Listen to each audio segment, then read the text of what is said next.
દોસ્તો જય શ્રી કૃષ્ણ.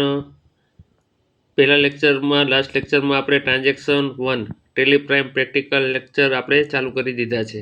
ટ્રાન્ઝેક્શન 1માં આપણે જોયેલું હતું કે કેપિટલની એન્ટ્રી કઈ રીતે કરવામાં આવે છે. ત્યારબાદ ટ્રાન્ઝેક્શન 2 છે purchase of laptop fix asset.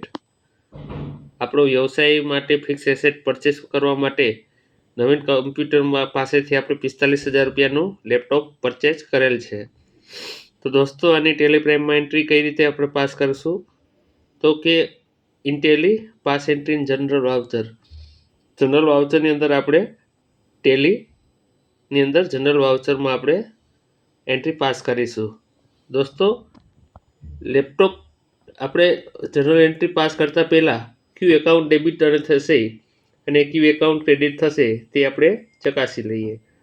દોસ્તો તેમાં લેપટોપ છે એ આપણી ફિક્સ એસેટ છે.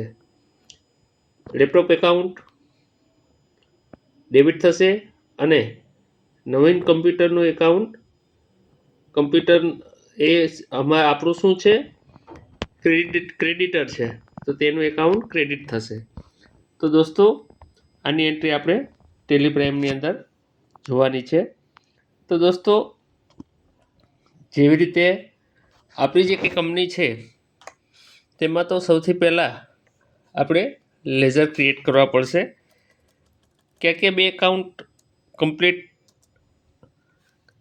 લેઝર બનાવવાના થશે આપણે. એક તો લેપટોપ એકાઉન્ટ,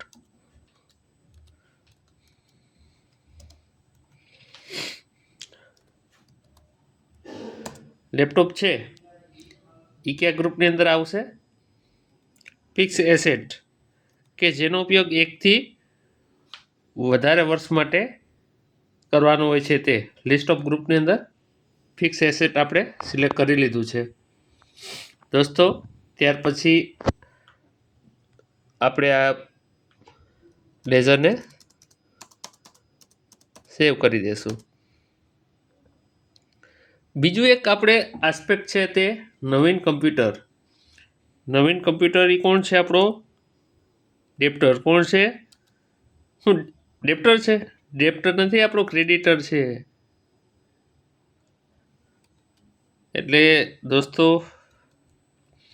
ધ્યાન રાખજો, કારણ કે તમારું જો એકાઉન્ટ અહીંયા તમારું અંડર તમારો વ્યવસ્થિત નહીં હોય તો તમારે ફાઇનલ એકાઉન્ટમાં મુશ્કેલી આવશે, અથવા તો કોઈ પણ જગ્યાએ તમને મુશ્કેલી આવશે. તો આગળ પડતી મુશ્કેલીને દૂર કરવા માટે શરૂઆતથી જ આપણે કાળજી રાખવાની છે. દોસ્તો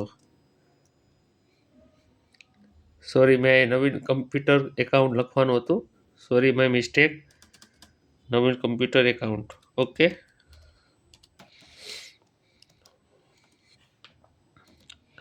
દોસ્તો આપણે મટીરિયલ છે નવીન કમ્પ્યુટર પાસેથી ઉધારીમાં ખરીદેલું છે. ઓકે, એટલે અહીંયા આપણે સામે જે એકાઉન્ટ આવશે,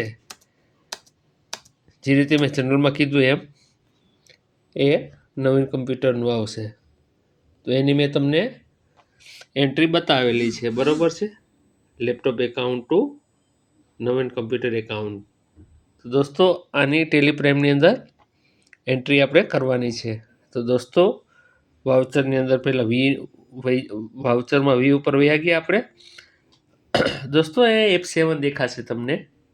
F7માં જનરલ વાઉચર આપણે એન્ટ્રી કયા વાઉચરની અંદર કરવાની છે? જનરલ વાઉચરની અંદર. તો આપણે F7 પ્રેસ કરીશું. F7 પ્રેસ કરતાની સાથે આપણે જનરલ વાઉચર આપણને ખુલેલું છે. તો દોસ્તો અહીંયા આપણે જે તે ટ્રાન્ઝેક્શનની આપણે ડેટ આપણે ઇનપુટ કરશું. ડેટ ઇનપુટ આપ્યા પછી કઈ તારીખે આપણે જે ખરીદ્યું છે લેપટોપ, તો કે ભાઈ લેપટોપ એકાઉન્ટ ડેબિટ કેટલાનું ખરીદેલું છે? 45,000 રૂપીસનું, 45,000 રૂપિયાનું આપણે. દોસ્તો જીએસટી જો અહીંયા તમને પૂછે છે જીએસટી રેટ રિલેટેડ ડિટેલ્સ. દોસ્તો હું અત્યારે સિલેક્શન નથી આપતો.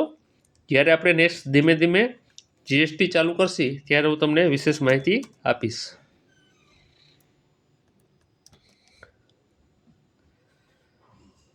દોસ્તો સામે આપણે laptop account debit to Navin computer account આવી ગયા 45,000.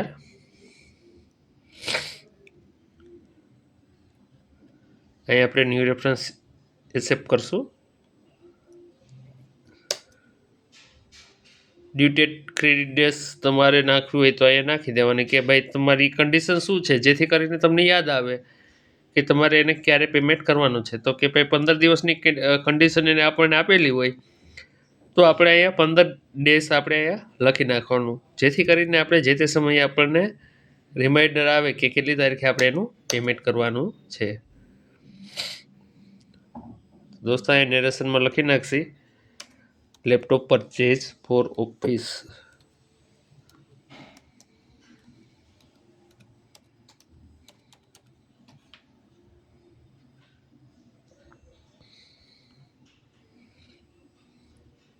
લેપટોપ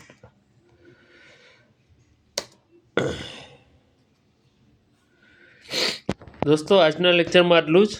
નેક્સ્ટ લેક્ચરમાં હું તમને જણાવીશ કે જો આપણે કેશથી ફિક્સ એસેટને પરચેઝ કરેલી હોય, માનો કેશથી પ્રિન્ટરને પરચેઝ કરેલું હોય તો આપણે તેની એન્ટ્રી કઈ રીતે કરશું તો આપણે જોઈએ આવતા લેક્ચરમાં. નેક્સ્ટ લેક્ચરમાં દોસ્તો જય Shri Krishna. Thank you so much. દોસ્તો તમને ખાસ કહેવાનું કે આપણે બહુ ઉતાવળ નથી કરવાની, ધીમે ધીમે એક એક વસ્તુ સમજતી જવાની છે અને એકાઉન્ટમાં માસ્ટર બની જવાનું છે. જય શ્રી કૃષ્ણ.